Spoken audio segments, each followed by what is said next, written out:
नमस्कार। कहिए कैसे हैं आप सब। आई होप आप सब अच्छे होंगे।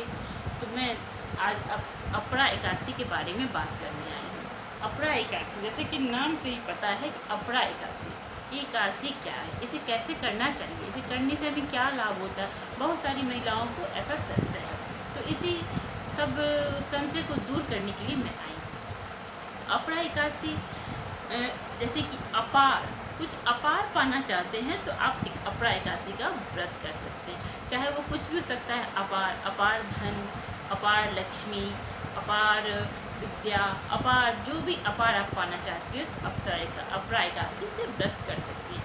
अपरा एकादशी से ऐसा नहीं है कि आप नया व्रत करना चाहती हैं। अगर पहली बार व्रत करना चाहती हैं तो अपरा एकादशी से आप व्रत ना करें।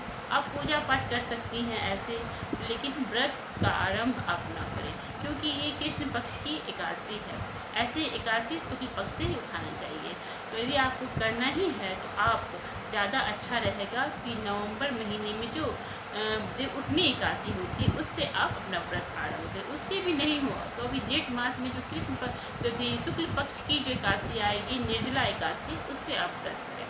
तो इसलिए इससे अगर कोई उठाना चाह रहा है इससे अपरा एकादशी से, तो आप नया अगर करना चाहती हो तो ना करें, तो अगली बार आप व्रत करें। इसलिए इसे नए व्रत लोग को नहीं करना चाहिए। दूसरी बात, यह अपरा एकादशी चाहे कोई भी एकादशी 3 दिन की होती है। यह व्रत सभी व्रतों में उत्तम माना गया है। इसे करने से बहुत ही लाभ है। बहुत सारे पाप कष्ट नष्ट हो जाते हैं ये एकादशी व्रत करने से। ऐसे साल में 12 एकादशी पड़ती है, जब लेकिन अधिक मास होता है तो 26 एकादशी होती है। तो मंथ में 2 एकादशी होती है, एक कृष्ण पक्ष की और एक शुक्ल पक्ष की, 2 एकादशियाँ होती हैं। तो बहुत सारे लोग इसे मन्नत रख के करते हैं। कोई साल भर की एकादशी करते हैं, कोई 12 साल तक एकादशी करते हैं, कोई 7 साल तक, ऐसा मन में मन्नत रख के बहुत सारे लोग करते हैं। और कुछ लोग ऐसे ही एकादशी करते हैं। तो आप अपना देख लें कि आपको कैसा करना है। तो ये एकादशी 3 दिन की होती है। कोई भी एकादशी 3 दिन की होती है, 3 दिन माना गया है।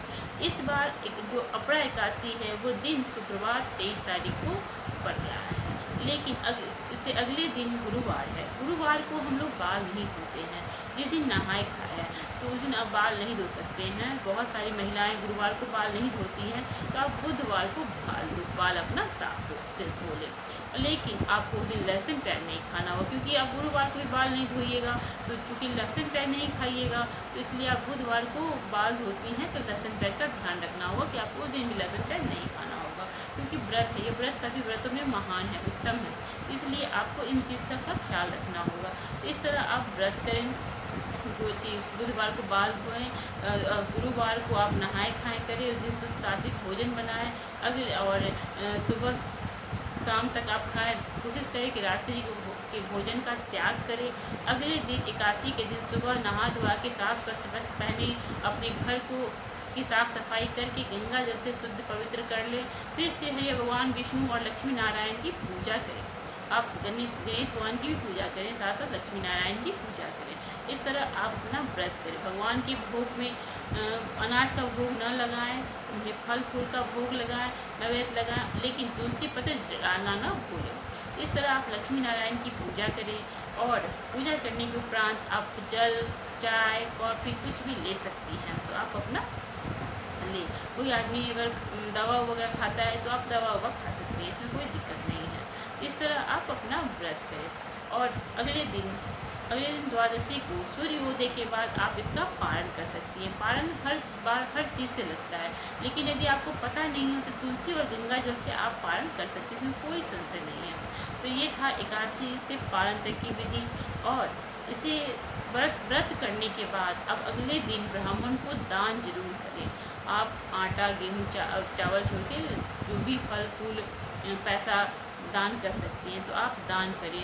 तो अब सीजनल फल फूल जो भी आपके लायक हो आप दान जरूर करें, क्योंकि दान का बहुत ही महत्व है।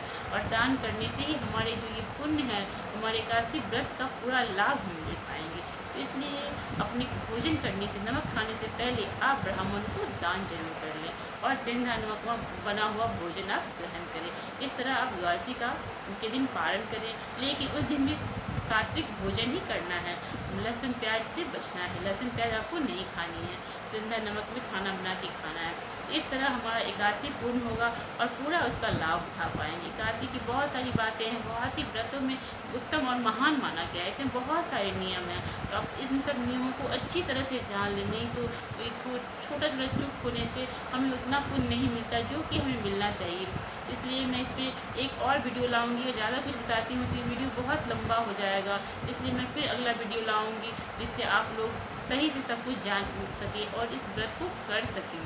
क्योंकि मैं भी एकादशी करती हूँ तो मुझे पता है कि मैं कैसे करती हूँ और मेरे घर में कैसे सब लोग करते हैं। तो मैं चाहती हूँ कि आप लोग को भी शेयर करूँ ताकि आप लोग भी जो छोटी छोटी गलतियाँ करते हैं और उसके पूरा पूर्ण को लाभ को आप नहीं ले पाते हैं, तो ये छोटी छोटी गलतियों से बचें और इसका पूरा पूरा लाभ उठाएँ।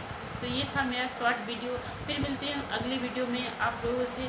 तब तक के लिए टेक केयर, अपना ख्याल रखें, खूब हंसते मुस्कुराते रहें। जय श्री भगवान विष्णु। नमो नारायण, नमो नारायण, नारायण प्रभु।